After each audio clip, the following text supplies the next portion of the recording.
All right, this is some of the basic tools. So I'm going to zoom in on the toolbar here and show you something.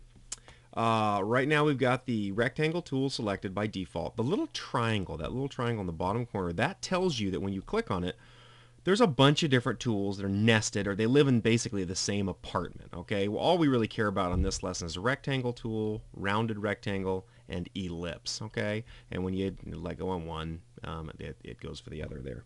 Okay, so let me zoom back out and put my toolbar back in place by just clicking on the little gray bar.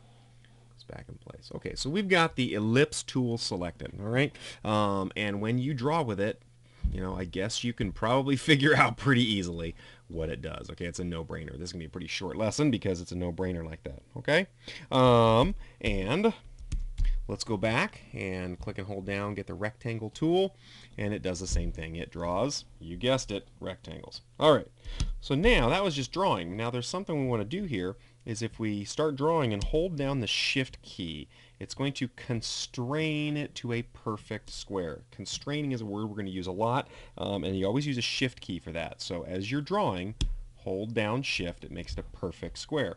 It also works the exact same way. Let's go back to the ellipse. We'll skip the rounded rectangle for now. But I'm drawing, but if I hold down shift, it makes it a perfect circle. Okay, so that's constraining. Let's go back to the rectangle. I want you to notice where it draws from. It draws from the upper left and draws down. Okay, so starts at upper left, draws down. Starts at upper left, draws down. Well, right in here, I'm going to do something different. And sometimes you want to hold down Option. You can see what the cursor does, and now it's drawing from the middle out. So sometimes that comes in handy, okay? And you can Option and Shift, and now it's a perfect square, and it's drawing from the center. So sometimes that's the way you want to go, and it works the same with the ellipse tool as well. Okay, next thing, and that is rather than just drawing, I'm going to use this rectangle tool, and this time just click. All right, well now it lets you bring up if you need an exact size. So let's say business card, I'm going to go 3.5 by 2, and now when you click OK, it automatically puts this exact size you want on there. So sometimes that's useful. So now we have this. Let's go get the regular selection tool. That's the dark one. Okay, we'll use that mostly. And so what I'm going to do here is just grab one of these corners. You can see how you can resize. Okay, if you grab one of these middle ones, it only does the height or the width. Okay, well now, so you can size it, but if you put your mouse on the outside, see how it turns into a little curvy guy? Well, on that curvy guy, it lets you rotate. Okay, so it lets you rotate. I'm going to undo that. Now, let's rotate it, and let's hold down Shift. Remember, Shift constrains. So now it's going to only let us rotate 45 degrees, 90 degrees, 45 degrees, 90 degrees. So you're constraining rotation. Okay, well, what about sizing? If I grab this and I start sizing and hold down Shift, it keeps it proportional to its original size. If you don't hold down Shift, okay, but if you hold down Shift, it keeps proportional. Same thing with the ellipse tool. Okay, so that's constraining. All right, constraining.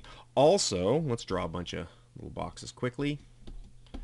Don't worry right now that they're white, and we'll color them later on. But if you just use your regular selection tool, you can move, okay, just like you can size them, but you can move and rearrange. All right, it's going to use.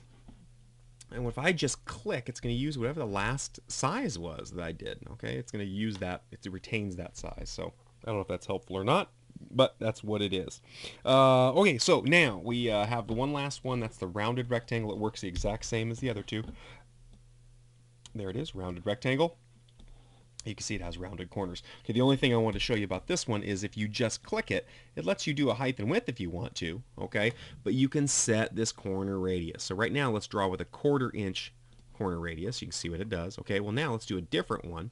Let's keep the same height and width, but let's do a much bigger corner radius. And then you can compare them side by side. So you can set, one's bigger, one's smaller. So you can set those whatever you want, but that is 3 of the basic drawing tools.